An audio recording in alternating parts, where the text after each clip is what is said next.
හැමෝටම සුබ දවසක්. ඉතින් ඔයාලා මේක තුලා ඉන්නේ අලුත් සීරීස් එකක් එක්ක. මේ සීරීස් එකේදී අපි කතා කරන්නේ Dart කියන programming language එක ගැන. ඉතින් ඔයා දන්නව වෙන්නත් පුළුවන්, නොදන්නව වෙන්නත් පුළුවන් Dart කියන programming language එක. හැබැයි flutter කියන framework එක පාවිච්චි කරන්න අපිට Dart programming language එක අවශ්‍ය වෙනවා. ඉතින් මම දැනටමත් flutter series එකක් පටන්ගෙන තියෙන හින්දා මං හිතුවා Dart ටිකක් කරලා හිටියොත් හොඳයි කියලා. මොකද සමහරුන්ට මේවායේ තියෙන syntax ටිකක් අමාරු වෙන්න පුළුවන්, සමහර විට දැකලා නැති වෙන්න පුළුවන්. ඉතින් ඒ හින්දා මං හිතුවා මේ සීරීස් එකත් මෙහෙම පටන් ගන්න. එතකොට හැමදේම කම්ප්ලීට් වෙන හින්දා. හැබැයි මේ සීරීස් එක ගොඩක් දිග එකක් වෙන්නේ නැහැ අනිත් සීරීස් වගේ.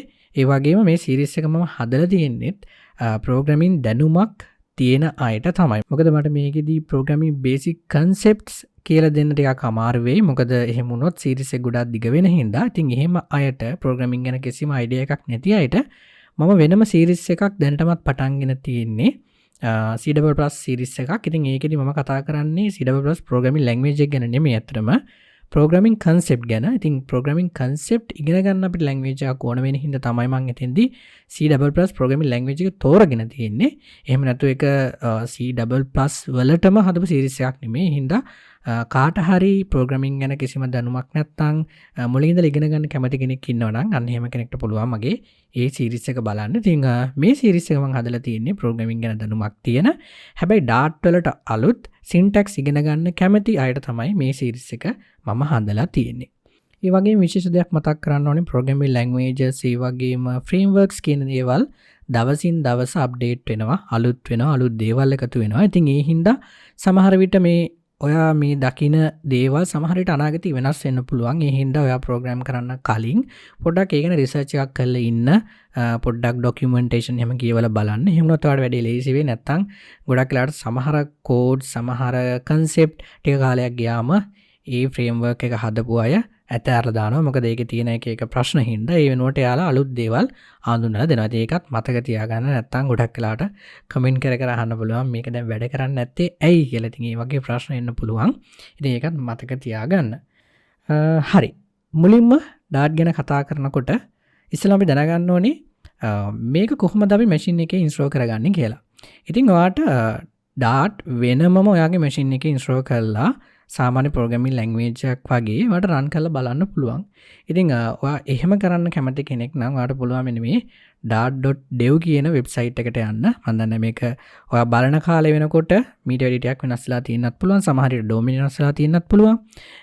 ඒ කොහොම වුණත් Dart මෙන්න මේ සයිට් එකෙන් ඔයාට දැනට ගන්න පුළුවන්. ඉතින් ඔයාට මේ විදිහට ගියොත් එහෙම මේ get started කියන එකේ ඔයාට පුළුවන් Dart SDK එක ඩවුන්ලෝඩ් කරගන්න.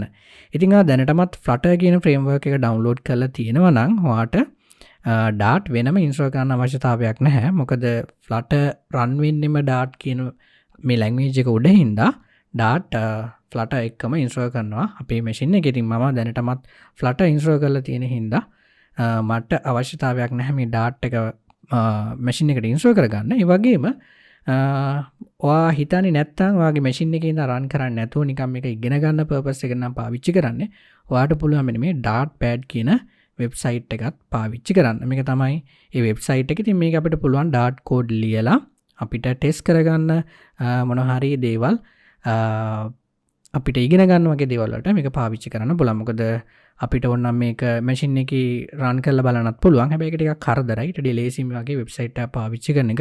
ඉතින් ගොඩාක් ප්‍රෝග්‍රෑමින් ලැන්ග්වේජ් වලට මේ වගේ ඔන්ලයින් වෙබ්සයිට් හදලා තියෙනවා. අපිට පුළුවන් කෝඩ් එක ලියලා ඒක ඇතුලේ රන් කරලා බලන්න. එතකොට අපිට මැෂින් එකේ ඉන්ස්ටෝල් කරන්න දෙයක් නැහැ. අපිට නිකම්ම මේ වගේ සයිට් එකක් පාවිච්චි කරලා ටෙස්ටිං කරගන්න ඒ වගේ දේවල් කරගන්න පුළුවන්. හරි.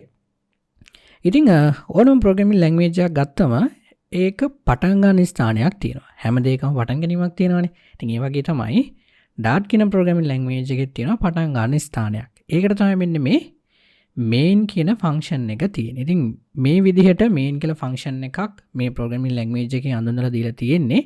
මෙන්න මේ starting point එක අඳුර ගන්න. ඉතින් මේ විදිහේ ෆන්ක්ෂන් එකක් දැක්කම Dart compiler එක මෙතන ඉඳන් තමයි මේක රන් කරන්න පටන් ගන්නෙ. අපේ ප්‍රෝග්‍රෑම් එක. ඉතින් මේක තමයි එතකොට අපිට හම්බෙන පළවෙනි මෙතඩ් එක. මේක හොඳට මතක තියාගන්න. මොකද මේක Flutter framework එකේ ඒ විදිහටම පාවිච්චි කරනවා. ඉතින් එතකොට මේ ටික දැනගෙන Flutter වලට ගියාට පස්සේ කිසි ප්‍රශ්නයක් නැහැ. ඔයාලට හම්බෙන්නේ මේවම තමයි. ඉතින් ඒ හින්දා එතකොට ගොඩක් අර ප්‍රශ්න ගතිරියක් අඩු වෙලා යනවා. හරි. මේක තමයි අපේ main function එක.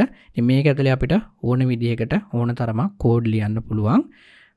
අපේ ප්‍රෝග්‍රෑම් එකේ මොනව ලිව්වත් ඉස්සෙල්ලාම රන් වෙන්නේ main කියන ෆන්ක්ෂන් එක. ඒ කියන්නේ ඔයාලට මොනවා හරි ඉස්සෙල්ලාම රන් කරගන්න ඕන නම් ඔයා මේ දේවල් ලියන්න ඕනේ. එතකොට main කියන ෆන්ක්ෂන් එක ඇතුලේ.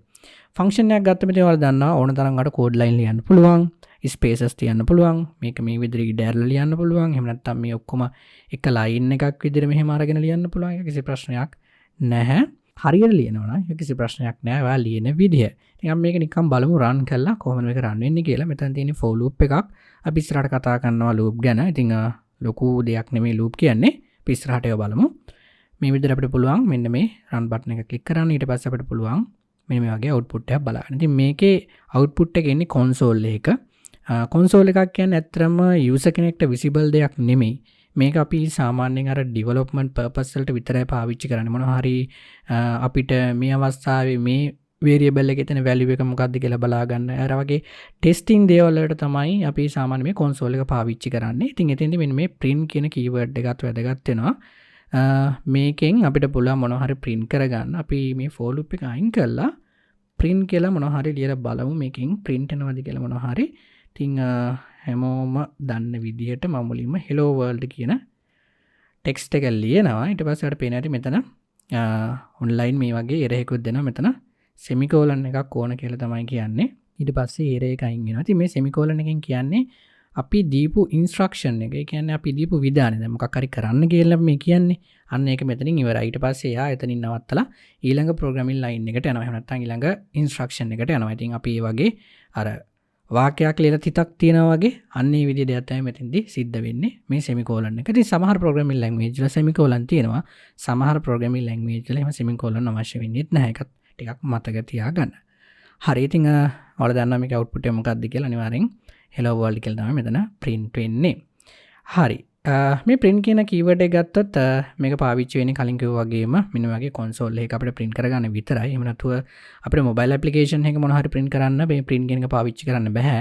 ඒවට අපි දැන් Flutter වල නම් මොකක් හරි text widget එකක් පාවිච්චි කරනවා. එතකොට එහෙම තමයි mobile application එකේ අපි ලියන text අනම්මනම් දේවල් පේන්නේ. ඉතින් කලින් කිව්වා වගේම මේක නිකන් අර debug purpose එකකට විතරයි test කරගන්න විතරයි. ඒ වගේම මොනවා හරි මෙහෙම print කරනවා නම් දැන් වචනයක් නම් ඔය අනිවාර්යෙන් ඒක මෙන්න වගේ single quotation ඇතුලේ හරි එහෙම නැත්නම් double quotation ඇතුලේ හරි ලියන්න ඕනේ. එහෙම නැති වුණොත් එහෙම අර පේන ඇති මේ වගේ error දෙනවා. මෙතන error වලින් කියන්නේ මේ වගේ hello කියලා එකක් මම දන්නේ නැහැ. ඉතින් මෙයා මෙතෙන්දි හිතන්නේ මෙතන මේ variable එකක් තියෙනවා කියලා. ඉතින් hello කියලා variable එකකුත් නැහැ, world කියලා variable එකකුත් නැහැ. ඉතින් ඒ හින්දා මේ undefined කියලා තියෙන්නේ.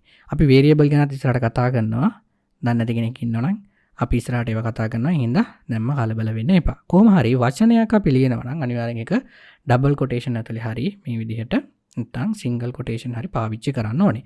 හැබැයි අපි numbers ලියනකොට අපිට ඒ විදිහට double quotation හරි single quotation හරි පාවිච්චි කරන්න අවශ්‍යතාවයක් නැහැ. මොකද ඒක වචනයක් නෙමෙයි. ඒක ඉලක්කමක්. ඉතින් ඉලක්කම් අපි වචනයක් විදිහට සලකන්නේ නැහැ. ඉලක්කම් කියන්නේ ඉලක්කම්. වචන කියන්නේ වචන. ඒවයි meaning වෙනස්.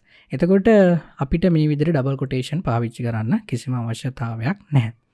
හරි. ඊට පස්සේ බලමු තව පොඩි concept එකක් ගැන. මේ වීඩියෝ එකේ මෙච්චර මම කතා කරන්නේ comment ගැන. ඉතින් මේක හැමෝම දන්නවා. comment එකක් කියලා කියන්නේ අපිට පුළුවන් අපේ program එකේ මොන හරි දෙයක් ලියලා තියන්න. ඒ කියන්නේ උදාහරණයක් විදිහට function එකක් නම් මේ function එකෙන් මොකක්ද වෙන්නේ?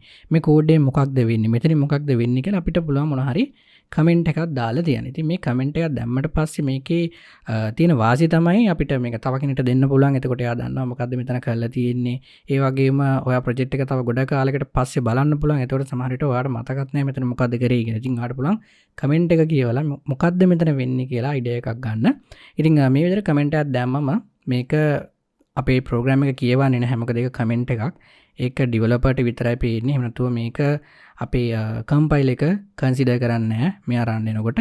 ඒක අපේ වාසියට විතරයි තියෙන්නේ. ඉතින් ඒ වගේම ඔයාලට පුළුවන් වුණා මේකට දැන් උදාහරණයක් විදිහට එක ලයින් එකක නැතුව ලයින් දෙක තුනක ලියන්න ඕන නම් ඔයාලට යූස් කරන්න වෙනවා මෙන්න මේ මල්ටි ලයින් කමෙන්ට් කරන ෆීචර් එක. ඉතින් මෙතෙන්දී ඔයා මෙන්න මේ ස්ලෑෂ් එකයි ස්ටාර් එකයි දාන්න ඕනේ. ඉතින් ඔයාලට පුළුවන් ඕන ඔයාගේ කෝඩ් එහෙමත් මේ වගේ කමෙන්ට් කරලා දාන්න. එතකොට මේ අපි කමෙන්ට් කරපු ටික අපේ කන්සෝල් එකෙන් සමහරවිට අපේ කම්පයිලර් එකෙන් රීඩ් කරන්නේ නැහැ. ඉතින් ඔයාලට පුළුවන් වුණා මොන හරි කෝඩ් ලියලා තියෙනවා නම් ඔයා හිතනනම් මේ ටික වැරදි වගේ කියලා ඔයාලට පුළුවන් මෙන්න වගේ කමෙන්ට් එකක් දාලා ඒ ටික රන් නොකර තියාගන්න. මේ කමෙන්ට් එක දාලා අපි රන් කරලා බලමු මොකද වෙන්නේ කියලා. හරි මොකුත් තියෙන්නේ නැහැ. දැන් මේ කමෙන්ට් එක අයින් කරාට පස්සේ